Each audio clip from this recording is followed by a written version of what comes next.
자, 우리 지난 주간 굉장히 추웠습니다. 이제 겨울을 좋아하는 사람들 있습니다. 스키를 즐기는 사람들은 아마 겨울만 오기를 기다렸을 겁니다. 저는 언제부터인가 이 추운 게 좀 많이 싫어졌습니다. 일산이 좀 더 추워서 그런지 모르겠지만 그래서 겨울만 되면은 참 따뜻한 곳에 가서 지내면 좋겠다. 근데 그런 생각을 혼자 늘 이렇게 하곤 합니다. 그런데 이 추운 겨울도 필요하다고 합니다. 겨울에 춥지 않으면은 다음에는 그 농작물 병충해 피해가 증가한다고 합니다. 추워야 해로운 그 벌레의 알들 또 유충들이 죽기 때문에 그렇습니다. 그리고 겨울이 추우면 일부 과일들은 더 달고 맛있어진다고 합니다. 2023년도 얼마 남지 않았습니다. 여러분 올 한 해 다 어땠습니까? 항상 좋은 일만 기쁜 일만 있지 않았을 겁니다. 안 좋은 일도 있었고 원치 않던 일도 있었을 것입니다. 누구나 근심 걱정 없고 좋은 날만 계속되기를 바랍니다. 그런데 우리 인생이라고 하는 것이 그렇지 않습니다. 인생에 참 봄날 같은 그런 어떤 시간이 있으면 아주 추운 겨울의 시간도 있습니다.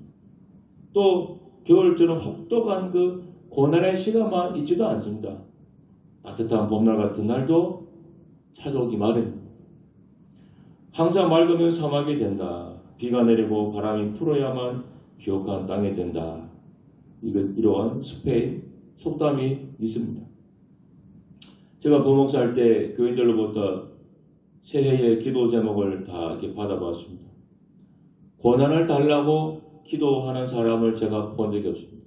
하나님 저에게 고난 주세요. 저에게 어려운 시련을 주세요. 이런 기도한 사람, 제목 낸 사람 본 적이 없습니다. 우리가 직면한 고난에서 건져달라는 기도 제목이 다 많습니다.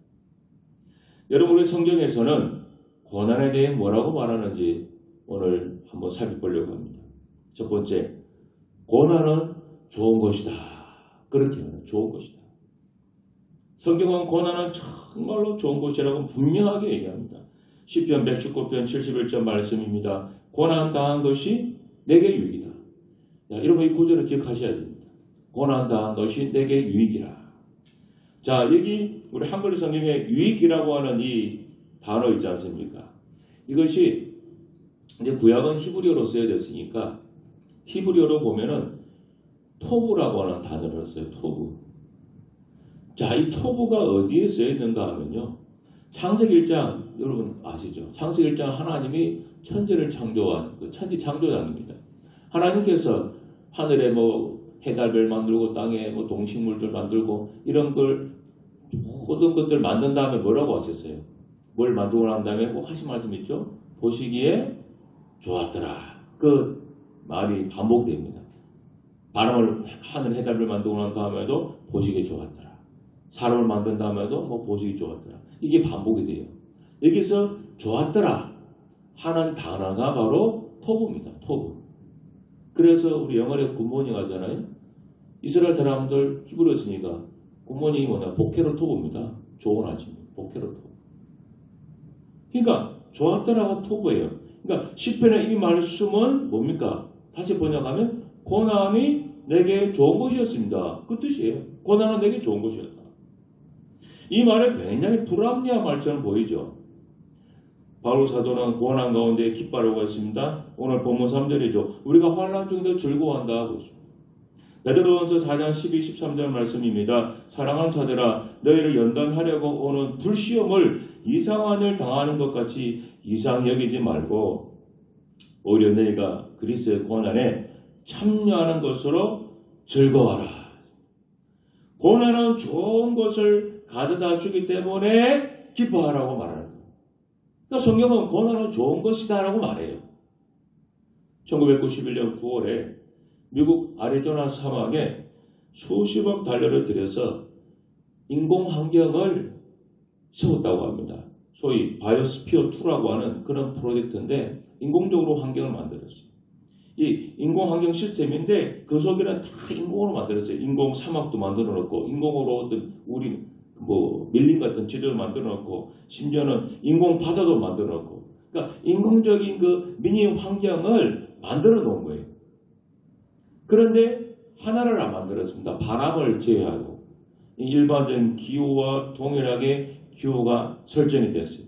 왜 인공 환경을 만들었는가 하면 사람이 나중에 혹시라도 외계에 가서 살 때, 우주에 가서 살 때 그때를 대비해서 그런 환경을 인공적으로 만들어 실험을 해본 겁니다. 그런데 바람은 만들지 않았다고 그래요. 바람이 뭐 선풍기 틀어버리면 바람 나오는데 그거는 넣지 않았다고 합니다.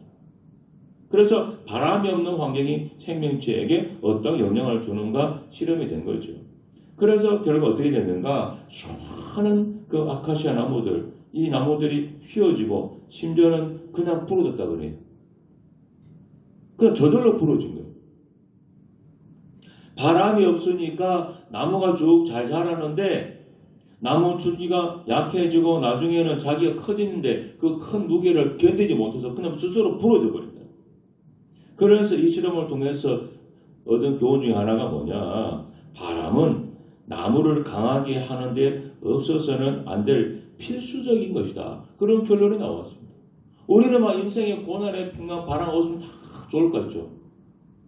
그런데 바람 없으니까 나무들이 뭐 환경이 다 좋으니까 잘 자라는데 나중에 너무 커지니까 지탱을 못해서 스스로 부러져 버리더라. 고난의 바람도 우리 인생을 강하게 만듭니다. 고난 없으면 좋죠. 저도 그냥 근심 걱정 없으면 좋을 것 같아요. 그런데 그것이 있기 때문에 우리 인생이 강해집니다. 하나님께서 우리를 사랑하면서도 우리에게 고난의 바람을 허락하신 이유가 여기에 있는 거예요.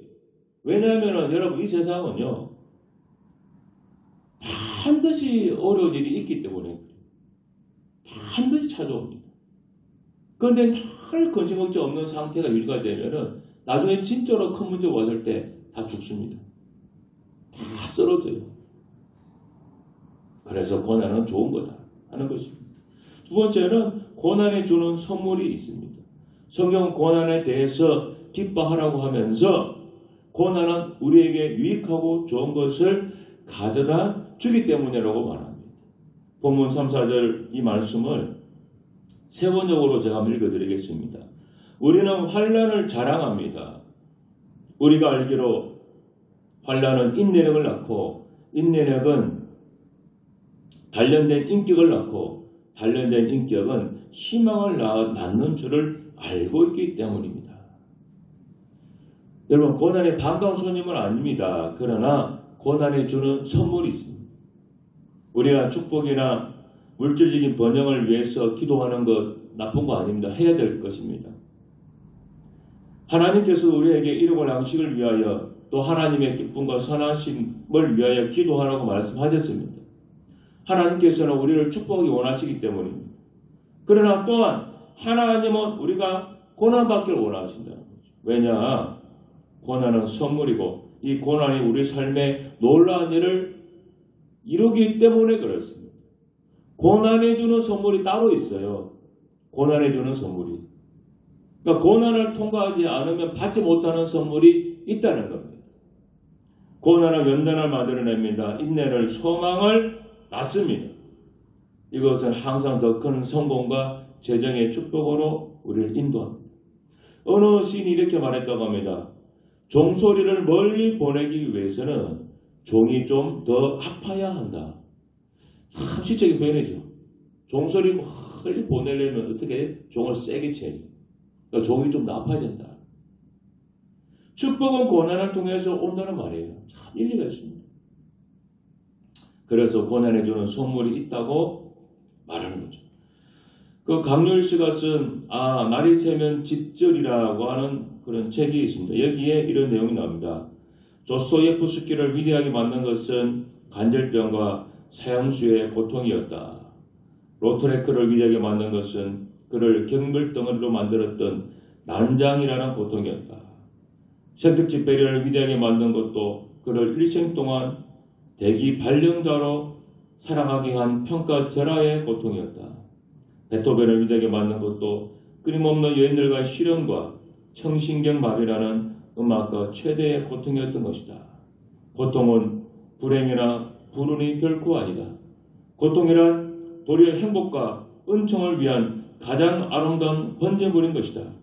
당신이 지금 지나치게 행복하다면 그것은 곧 불행이다.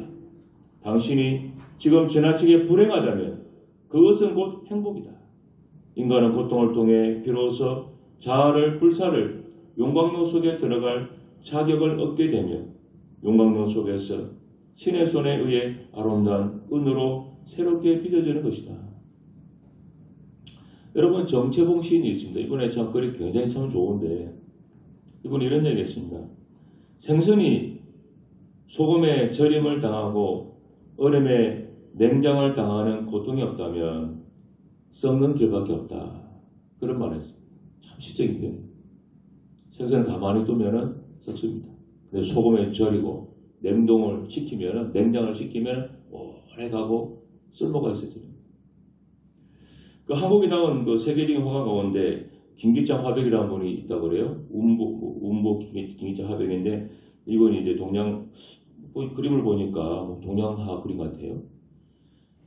이분이 8살 때 이제 장티푸스 걸려가지고 죽을 뻔하다가 어머니의 그 간호로 생명을 건졌습니다. 그런데 높은 연로로 인해서 이게 청각 쪽에 신경이 마비가 되어서 이분이 아무 소리를 못 들었게 됐어요. 그래서 후천성 청각 장애인이 된 겁니다. 근데 그때부터 이분이 그림에 좀 집중을 하기 시작했다고 합니다. 그래서 그렇게 그림을 그리다 보니까 이 자기 속에 이제 그림의 재능이 있는 게 발견이 된 거예요. 그래서 이제 화가의 길을 가게 되는데 이분이 이런 얘기를 했습니다. 듣지 못하면 울부짖고 싶고 아무거나 때려 부수고 싶어집니다. 그럴 때마다 터질 듯한 가슴의 응어리들을 그림에 쏟았습니다. 지금은 내 자신이 기모었다는 사실을 까맣게 잊을 때가 있습니다. 귀가 들렸다면 오늘의 내가 아니었을지도 모릅니다. 고통도 없지 아니하였지만 폐쇄된 소리의 공간이 있었기에 한 작업에 집중할 수가 있었습니다. 이분이 이제 교인이에요. 그래서 예수님 일대기도 그리고 저 그림을 네이버 찾아봤습니다. 그러니까는 예수님을 한복 입은 것처럼 표현도 하고 다 그렇게 많이 그림을 그리셨대요. 그러니까 청각장애라고 하는 것은 사실은 굉장히 고통이죠. 우리는 늘 듣고 보니까 그게 얼마나 고통인지 우리는 모르지만 실제로 청각장애가 있고 시각장애 있는 분들 얘기 들어보면 그분들한테는 굉장히 고통입니다. 그러나 이 고통을 통과하면서 자신 안에 있는 하나님이 주신 천부적인 재능이 발견된 거예요. 그리고 하나님 영광 돌리는 삶을 살다가 2001년인가요? 아마 돌아왔습니다. 물론 청각장애 없었으면 더 좋았겠고 없고 그런 그림의 재능이 있었으면 더 좋았겠죠. 그러나 우리 인생이라는 게 뜻하지 않는 그런 장애와 고통을 겪을 때가 있습니다. 그런데 그 고통을 겪을 때 내가 믿음으로 하나님 의지함으로 통과하면은 그 속에서 놀라운 선물이 우리가 발견하게 된다는 거예요. 그러니까 고난을 통과하면서 나타나는 선물이 있다고 하는 거예요. 고난을 통과하지 않고 받는 선물도 있고 때로는 내가 고난을 통과하면서 받는 선물도 있다고 하는 사실이에요. 근데 고난을 통과하면서 받게 되는 선물이 훨씬 값지고 더 귀합니다. 그래서 보석 있잖아요. 아주 비싼 보석들은 찾기가 어렵습니다. 흔하게 있는 거는 흔한 보석은 그 보석이라고 안 하잖아요. 그런데 아주 귀한 보석들, 아주 감당하는 것들은 찾기가 어렵습니다. 깊은 곳에 숨어있기 때문에.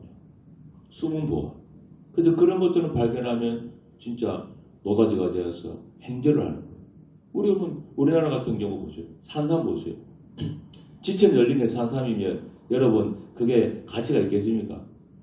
그런데 어느 날 신만이가 산에 갔다가 100년 된 산 사람, 뭐 200년 된 산 사람 하나 우연찮게 캐면은 그게 뭐 수억 원이 되는 거 아니에요. 그런데 100년 된 산 사람이 뭐 우리 띠동산 올라가면 심학산 올라가면 있습니까 그게? 정말로 산속 깊은 곳에 사람의 손에 닿지 않는 그런 곳에 다 숨어 있어서 찾기가 어렵잖아요. 그래서 귀한 겁니다. 마지막 세 번째는 고난은 하나님의 선물입니다. 고난받을 때 크게 기뻐해야 됩니다. 고난 가운데 있다면 하나님이 우리 연단을 통해서 자라게 하시고 인내하게 하셔서 참된 소망을 주시기 때문에 그래요. 그래서 고난은 결국에는 하나님의 선물입니다. 여러분 과거에 오래전에 지존파라고 하는 그 살인을 저질렀던 사람들이 있습니다. 이 사람들을 전도하신 분으로 유명한 이재명 집사님이 있어요. 저도 이번에 가정을 직접 들어보았는데 이분이 쓴 책이 있었습니다. 암, 너 잘못 걸렸어 라고 하는 책이에요. 이번에 암에 걸린 다음에 쓴 책이에요. 이분이 이제 열심히 주님을 섬기고 전도왕이었는데 2002년 4월경에 폐암상기 선고를 받았습니다. 근데 의사가 그랬어요. 도저히 이거 수술이 안 되겠습니다. 그래 진단을 했어요. 그러니까 이제 죽는다는 거죠. 근데 하루는 뭐 교회 목사님께서 이분이 사랑교회 다니셨는데 교회 목사님 오셔서 신방하면서 이런 얘기를 했어요. 이 세상에 태어나서 먼저 가는 사람도 있고 나중에 가는 사람도 있지만 결국에 가는 것은 다 마찬가지입니다. 그러니 집사님 잘 준비해서 잘 가시기 바랍니다. 그렇게 말씀하더니 여러분 저도 환자들 신방 많이 다녔고 그 다음에 암에 걸리신 분들도 제가 신방 많이 갔어요. 근데 저는 암환자 신방 가면 뭐라고 기도하고 설교하는가 하면 하나님 말씀 믿고 의지해서 잘 이겨냅시다. 그리고 특히 기도할 때 하나님 이 병을 고쳐주십시오. 그렇게 기도해요. 설령 의사가 이제 이분이 오래 살지 못한다고 말할지언정 하나님 이제 의사가 이분이 몇 달밖에 못 산다고 하시니까 하나님 이분 편안히 잘 가게 해주십시오. 이렇게 기도 안 해요. 말이라도 하나님 끝까지 고쳐주시고 지켜주시고 그렇게 합니다. 힘을 주려고. 그게 인지상정이잖아요. 제가 한 번은 작년 그 임종 예배에 갔다가 급하게 그때 어머님이 돌아가실 것 같아서 임종 예배를 드려달라고 그랬어요. 그래서 가는데 이제 그 딸이 그 교회 권사님이었나? 그래. 저보고 어머니 곧 돌아가실 것 같으니까 임종 예배를 좀 드려달라고 그랬어요. 그러니까 임종 예배는 뭡니까? 이제 오늘 내일 돌아가신다는 거예요.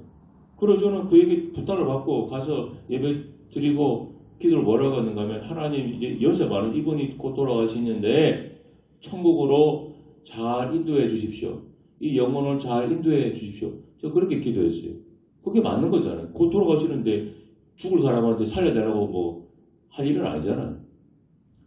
저는 그렇게 기도했는데 나중에 그러고 나서 이제 돌아왔는데 돌고 소문이 돌아가지고 이제 그 어떤 분을 통해서 제게 돌아왔는데 뭐라고 왔는가 하면은 부목사가 와서 임종예배 드리는데 우리 어머니 빨리 죽게 달라고 그랬다고. 그래 기도했다고 소문이 막 돌아왔어요. 그래서 저를 막 욕하고 다니더라는 말을 제가 들은 적이 있습니다. 제가 그래서 그 다음부터는 죽기 직전에 있는 분들이라도 그런 기도만 이분도 가족들은 싫어하는구나. 제가 얼굴 깨달았어요. 이해는 하죠. 자신 입장에서는 또 오래 살기 원하시니까. 근데 이 목사님 오셔가지고 암환자 걸린 집사님한테 잘 준비해서 가라고 하니까 죽으라는 소리잖아요.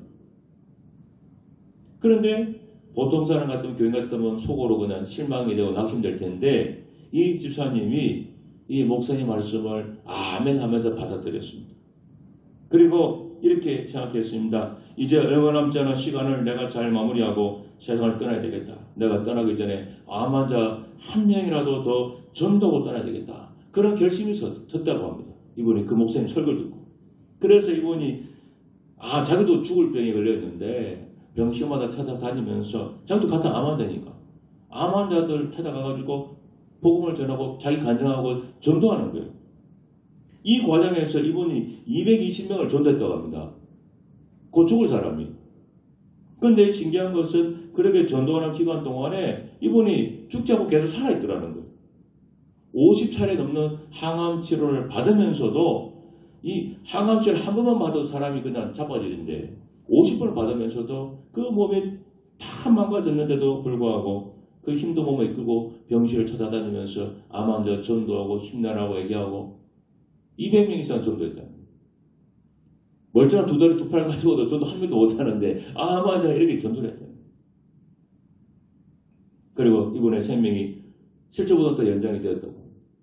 물론 이것이 모든 사람에게 보편적으로 적용되는 얘기는 아닙니다.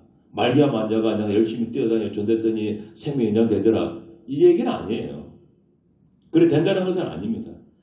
이분의 케이스가 특수한 케이스인 것은 사실이지만은 그렇다고 해서 세상의 모든 케이스를 나와는 동떨어진 이 사람만의 특별한 케이스다. 그래 단정 지을 필요도 없다는 거예요. 이분의 믿음의 간증이 얼마든지 내 간증이 될 수 있다. 그런 생각을 사셔야 돼요.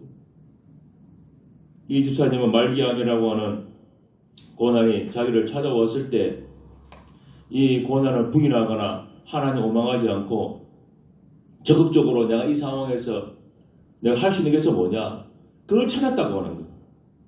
그렇게 믿음으로 받아들이고 찾고 해보니까 그 고난 속에도 할 일이 있더라는 거죠. 그래서 220명을 전도했으니까 여러분 얼마나 큰 일을 한 겁니까? 220명을 하나님의 자녀로 만드는 놀라운 일을 했으니까 얼마나 귀한 일이에요. 그래서 고난을 극복한 많은 사람들이 동일하게 이렇게 고백하는 겁니다. 고난 당한 것이 내게 유익이었다. 극복한 사람은 다 이렇게 얘기합니다. 근데 극복하지 못한 사람은 아이고 고난 징그럽다 그렇게 얘기하죠. 여러분 내게 있는 어려움은 하나님의 선물입니다. 지금 여러분 뭔가 일이 잘 안 풀리고 뭐 뜻대로 안 되고 앞으로 뭔가 막막한 거 다 있으십니까? 그러면 이게 내게 찾아온 고난이잖아요. 이거 왔을 때 아주 믿음으로 적극적으로 하나님 의지하면서 그래 한번 해보자. 하나님 믿고 한번 내가 뭐 죽이나 밥이나 한번 내가 부딪혀보자. 그래 이것도 해보고 저것도 해보고 한번 기도하면서 뚫고 나가보는 거예요.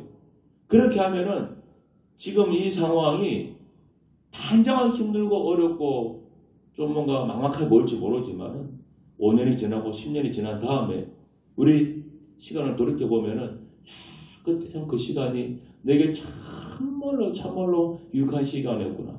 여러분 그것을 알게 될 것입니다. 그래서 이 고난이 잘 통과하면은 정말로 값진 부하가 되고 값진 선물이 되는 거예요.